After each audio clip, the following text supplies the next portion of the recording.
Hi, I am Krishnavamsi. Today we will discuss about మనం మర్చిపోతున్నాం కదా, ఎంత చదివినా కానీ మర్చిపోతుంటాం కదా. అసలు అందరికీ జరుగుతుందా, లేదంటే నాకు ఒక్కడికే జరుగుతుందా? అసలు ఎలా గుర్తుపెట్టుకుంటున్నారు వీళ్ళంతా?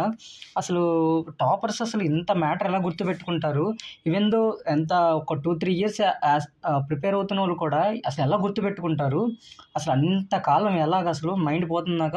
నేను కనీసం ఒక గంట కూడా చదవలేకపోతున్నా. గంట చదివిన దాంట్లో కూడా కనీసం ఒక పావు అంత, కనీసం 1% కూడా గుర్తున్నట్లేదు అని ఎంతోమంది ఫీల్ అవుతుంటారు. నాకు తెలిసి మీలో ప్రతి ఒక్కరు ఫీల్ అవుతారు. ఐ హోప్ నేను ఫీల్ అయ్యాను కాబట్టి దాదాపు అందరి సైకాలజీ ఒకేలా ఉంటుంది. ప్రిపరేషన్ చేసేటప్పుడు దాదాపు అందరు ఫీల్ అవుతారు గుర్తుండట్లేదని. సో దీనికోసం నేను సింపుల్ ట్రిక్ చెప్తాను. సింపుల్ ట్రిక్ ఏం లేదు, అసలు ట్రిక్ లేదు, ఏమీ లేదు. సింపుల్ చిన్న లాజిక్ చెప్తాను. లాజిక్ని బట్టి మీకు అర్థమవుతుంది. సో దీనికంటే ముందు చిన్న ఒక ఎంసీక్యూ చేద్దాము.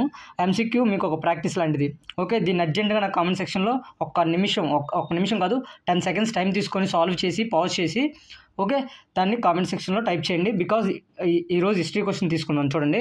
Which dynasty is known for it's contribution to the development of Buddhism? Okay, contribution to the development of Buddhism ఒక డైనస్టీ. ఓకే, దీంట్లో మీరు లాజిక్ అప్లై చేయాలి. ఓకే, బేసిక్ ఐడియా తెలిసిన వాళ్ళు ఏం చేస్తారంటే తక్కువ తెలిసిన వాళ్ళు ఒక ఆన్సర్ పెట్టేస్తారు, ఏబిసిడి అనో సంథింగ్ ఏదో. ఓకే, కన్ఫ్యూజ్ అవుతుంటారు 2 ఆప్షన్స్కి. సో ఇక్కడ ఒక లాజిక్ ఉంటుంది, ఈ 4గిట్లో చిన్న లాజిక్ ఉంటుంది. సో దీనివల్ల ఏమవుతుందంటే ఎంసీక్యూ అనేది యాప్టిట్యూడ్ డెవలప్ అవుతుంది. అంటే ఎంసీక్యూ దాని అంటే సాల్వ్ చేసే విధానం తెలుస్తుంది. ఫర్ ఎగ్జాంపుల్ మౌర్యన్ డైనస్టీ ఉంది. మౌర్యన్ డైనస్టీ ఏ పీరియడ్కి సంబంధించింది? గుప్తా డైనస్టీ ఉంది, ఏ పీరియడ్కి సంబంధించింది? కుషన్ డైనస్టీ ఉంది, ఏ పీరియడ్కి సంబంధించింది? శాతవాహన. అసలు వీళ్ళు దేనికి రిలవెంట్? వీళ్ళు దేనికి రిలవెంటు? వీళ్ళు దేనికి రిలవెంటు? దీనికి రిలవెంటు? సో మనం ఇవన్నీ ఆప్షన్స్ చూస్ చేసుకుంటే ఖచ్చితంగా ఒకటి ఎలిమినేట్ చేసిపోయచ్చు. మనకు గుర్తు రాకపోయినా పర్లేదు, ఒక బేసిక్ ఫ్యాక్ట్ అనేది గుర్తున్నా లేకపోయినా పర్లేదు. ఓకే, గుర్తుంటే ఓకే, గుర్తు రాకపోయినా ఈ క్వశ్చన్ సాల్వ్ చేయొచ్చు. సింపుల్. ఒక్కొక్కరు ఏ పీరియడ్ సంబంధించిన వాళ్ళు దేనికి పాపులర్ అనేది నీకు తెలిస్తే ఆటోమేటిక్ పెట్టేయచ్చు. కరెక్ట్ ఆన్సర్ ఏం మనం పెట్టక్కర్లేదనమాట. ఎగ్జాక్ట్గా అంటే నువ్వు ఎలిమినేట్ చేసినప్పుడు దీన్ని ఎలిమినేట్ చేయొచ్చు, దీన్ని ఎలిమినేట్ చేయొచ్చు, దీన్ని ఎలిమినేట్ చేయొచ్చు, దీన్ని ఎలిమినేట్ చేయొచ్చు. సో ఏదో ఒక 3 ఆప్షన్స్ని ఎలిమినేట్ చేయొచ్చు, లేదంటే ఏదో ఒక 3 ఆప్షన్ ఎలిమినేట్ చేయొచ్చు. మొత్తం 2 ఎలిమినేట్ చేసినా ఏదో 2 మిగులుతాయి. సో బేసిక్ ఫ్యాక్ట్ అనమాట ఇది. సో నువ్వు లాజిక్ ఉపయోగించి కూడా దీన్ని సాల్వ్ చేయొచ్చు. సో దీని ఆన్సర్ కామెంట్ సెక్షన్లో టైప్ చేయి. ఓకే, నెక్స్ట్ చూద్దాం. ఇప్పుడు ఫర్గెట్టింగ్ సింపుల్. ఇక్కడ మీరు ఒకటి అర్థం చేసుకోవాల్సిన ఒక విషయం ఉంది. ప్రతి ఒక్కళ్ళు మర్చిపోతున్నారు ఇక్కడ. నేనే కాదు, టాపర్ అయినా కాదు, ప్రతి ఒక్కళ్ళు మర్చిపోతారు. ప్రతి ఒక్కళ్ళు చెప్తున్నాను. ఫర్ ఎగ్జాంపుల్ ఇప్పుడు నేను క్వశ్చన్ అడిగా. నేను సింపుల్గా ఒక పాలిటీలో క్వశ్చన్ వేస్తాను చూడండి. పాలిటీలో సింపుల్ క్వశ్చన్ ఆర్టికల్ గురించి అడుగుతాను. ఆర్టికల్ 19 అంటే ఏంటి? మనిషిని గుర్తెచ్చుకో. ఓకే, ఆర్టికల్ 324 అంటే ఏంటి? గుర్తెచ్చుకో. ఓకే, ఆర్టికల్ ఇంకేమున్నాయి?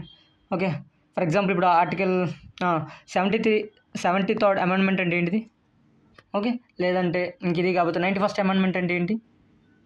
91st. ఓకే, సో వెంటనే గుర్తురావు ఇవి. నాకు తెలిసి గుర్తొస్తే ఓకే, గుర్తురాలని పరిస్థితి చెప్తున్నాను నేను. వెంటనే గుర్తురావి.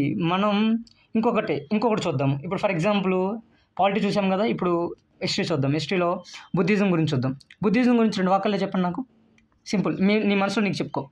ఎంతవరకు గుర్తుందో నీకు తెలిసిపోద్ది వెంటనే, వితిన్ సెకండ్స్లో. ఓకే, రెండు వాక్యాల్లో చెప్పు, 2 సెంటెన్సెస్లో చెప్పు. లేదంటే ఇంకేం చూద్దాం. ఇప్పుడు మోడర్న్ హిస్టరీలోకి వెళ్దాము.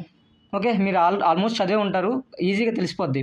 Okay, 1857 revolt. ఓకే, ఇది ఎందుకు వచ్చింది? సో బేసిక్ క్వశ్చన్ అనమాట ఇది, సింపుల్. ఓకే, హిస్టరీ కాదు, లేదంటే ఇంకా జియోగ్రఫీకి వెళ్ళిపోదాం. జియోగ్రఫీకి వెళ్ళిపోయేసరికి ఫర్ ఎగ్జాంపుల్ ఇండియన్ మాన్సూన్ ఉంది. Indian monsoon, what are the factors? Indian monsoon కదా, monsoon. Okay, monsoon. Okay, monsoon. Okay, దీన్ని మనం ఇప్పుడు సింపుల్గా ఒక లాజిక్ అప్లై చేద్దాం. సింపుల్ ఏంటంటే దీని ఫ్యాక్టర్స్ ఏంటి? What are the factors affecting the Indian monsoons factors? Okay, ఒకసారి గుర్తించుకోండి.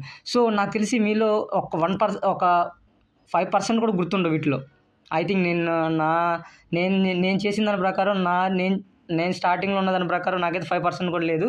నేను చదువుతున్నప్పుడు అదే స్టార్టింగ్లో అదే బిగినర్గా ఉన్నప్పుడు. సో అప్పటికి నాకు చేంజ్ ఏంటంటే నేను ఇప్పటికీ కనీసం ఒక్కొక్క బుక్ని కనీసం ఒక్కొక్క 12 సార్లు చదువుంటాను ఒక్కొక్క బుక్ని. ఓకే, ఇంకెక్కువే చదువుంటాను. 12 ఇంకెక్కువే చదువుంటాను. హిస్టరీ అయితే అసలు అంతే లేదు, అయినా కానీ గుర్తుంటుంది అనుకో, అది వేరే విషయం. సో ఒక్కొక్కటి ఎన్నిసార్లు చదివాను నాకే తెలియదు. కానీ ఇప్పటికీ స్టిల్ స్ట్రగుల్ అవుతూనే ఉంటాను సగం గుర్తుపెట్టుకోవడానికి. కొన్ని చోట్ల మనము తప్పదు గుర్తుపెట్టుకోవడానికి. ఫర్ ఎగ్జాంపుల్ ఇప్పుడు నేను ఒక ఒక నేషనల్ పార్క్ గుర్తుపెట్టుకోవాలనుకున్నాను అనుకో, లేదంటే ఇప్పుడు ఫర్ ఎగ్జాంపుల్ ఇప్పుడు గంగా రివర్ సిస్టమ్ ఉంది. Okay, Ganga river system. మన గంగా రివర్ సిస్టంలో 4 కాన్ఫ్లుయెన్స్ జరుగుతాయి. అంటే ఒక్కొక్క దాని దగ్గర ఒక్కొక్కటి ఇలా జరుగుతుంది. ఇప్పుడు అలకనంద వస్తుంది ఇలా రివరు. ఓకే, ఇలా భగీరథ వస్తుంది. ఓకే, ఇది భగీరథ, ఇది అలకనంద. ఓకే, ఇటు సైడ్ యమున. వీటన్నిటిలో ఒక్కొక్క పాయింట్ ఉంటుంది కలవటానికి. మీకు ఈ రివర్ సిస్టమ్ తెలిస్తే ఓకే తెలుస్తుంది. నేను ఎలా గుర్తుపెట్టుకున్నాను అంటే ఇక్కడ వెనక రుద్రప్రయాగ్, వెనక రుద్రప్రయాగ్. ఇక్కడ వి అంటే ఏంటంటే విష్ణుప్రయాగ్, ఎన్ అంటే నందప్రయాగ్, కే అంటే కర్ణప్రయాగ్, రుద్ర అంటే రుద్రప్రయాగ్, వెనక రుద్రప్రయాగ్ ఓకే రుద్ర. ఓకే, తర్వాత ఇవి ఇలా గుర్తుపెట్టుకుంటే ఏమవుద్దంటే సో ఒక నిమోనిక్ అనమాట. అంటే బేసిక్గా కొన్ని మనం అంటే ఎక్కడో గూగుల్లో కాపీ కొట్టేసి ఆ నిమోనిక్ గుర్తుపెట్టుకుంటే కొన్ని గుర్తుండవు. మనం అందరికీ దాన్ని ఒక డట్టీగా క్రియేట్ చేసుకోవాలి. డట్టీగా అంటే ఒక బూతో లేదంటే ఏదో విధంగా చేస్తే మనకు బాగా గుర్తుంటాయి. సో నిమోనిక్ ఎక్కువ వాడండి గుర్తుపెట్టుకోవడానికి. సింపుల్ అంటే ఈ వీడియో చేయడానికి కూడా సింపుల్, కారణం కూడా పెద్దగా ఏం లేదు. చాలామంది స్ట్రగుల్ అవుతున్నారు, నాకు కామెంట్స్ చూశాను నేను, గుర్తుపెట్టుకోలేకపోతున్నారని. సో అందుకోసం చెప్తున్నాను, it will take time. Okay, ఎవ్వరు వర్రీ అవ్వద్దు. బిగినర్కి ఇప్పుడే ప్రిపరేషన్ స్టార్ట్ చేసి ఒక 2-3 నెలలు 3-4 నెలలు అయినా, లేదంటే ఈవెన్ 8 మంత్స్ అయినా 9 మంత్స్ అయినా ఏమీ గుర్తుండట్లేదా, అసలు ఏం వర్రీ అవ్వకు. మనకి కనీసం ఎక్స్పీరియన్స్ రావాలి, గుర్తుండాలంటే ఒక లాజిక్ ఉంటుంది, చాలా గుర్తుపెట్టుకునే విధానం ఉంటుంది. అవన్నీ ఎక్స్పీరియన్స్ని బట్టే వస్తే ఒకళ్ళు చెప్పినా కానీ అర్థం కాదు. ఈవెన్ నువ్వు కోచింగ్ సెంటర్కి వెళ్ళినా కానీ వాళ్ళ లాజిక్లో వాళ్ళు చెప్తారు, వాళ్ళ లాజిక్లు వాళ్ళ వరకే గుర్తుంటాయి. కొన్ని రోజుల తర్వాత నువ్వు కూడా మర్చిపోతావు. సో సింపుల్, నీ సెల్ఫ్ అనేది నీకు ఒక రోజుకి వస్తుంది. బిలీవ్ మీ, నేను ఇదే చేశాను, నాకు ఇలాగే వచ్చింది.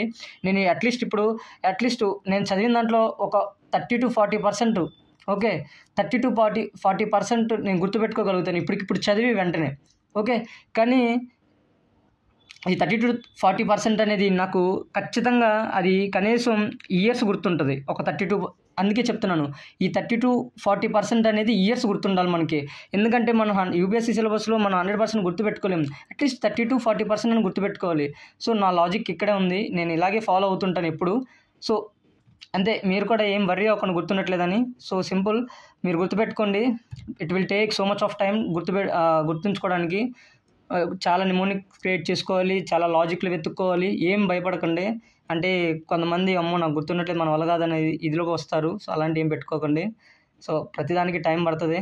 సో ముందుగా ఏది నిర్ణయం తీసుకోకండి. Okay, all the best. Thank you so much for watching.